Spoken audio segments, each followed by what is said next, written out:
summer steam, I told you guys we'd be learning how to make garden fresh salsa.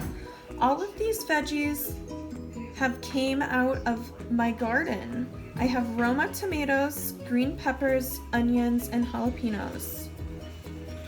So the first step is to wash all the dirt off of the veggies. The next step in making garden fresh salsa is cutting the peppers. So we have 5 peppers here that we are going to place in our garden fresh salsa. Our amount of veggies will give us about a gallon of garden fresh salsa. Wow, that's a lot. The next step is going to be cutting a jalapeno. We only put 1 to 2 in our gallon of salsa because it is very spicy. We always like to make sure that we clean out the seeds because the more seeds you leave in, the spicier your salsa will be.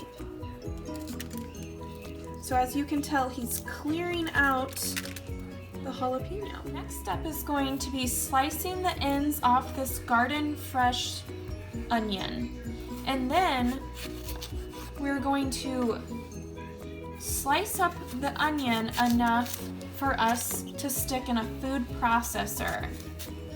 Shortly, I will be showing you what a food processor is. Roma tomato, you just have to slice off the end and then slice it down the middle. We have several of them to cut, so then we will just toss it in this bucket until we are ready for the food processor. Look at all those garden fresh veggies. Yum! Here we have a food processor. So we are going to start by taking our Roma tomatoes and dropping them down in the food processor. Once we have placed plenty of Roma tomatoes in the food processor, we will turn it on.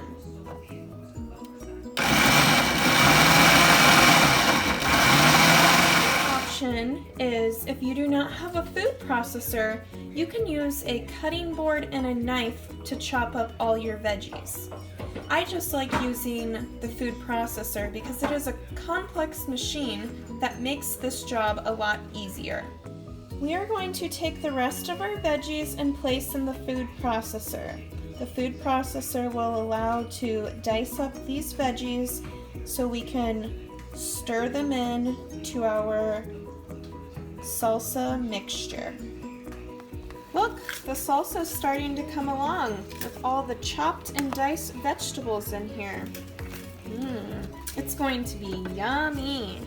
After we have stirred all of our veggies together, the final step is going to be adding real lime juice. We're going to add a few dashes of real lime juice, and then this salsa will be good for 5 to 10 days.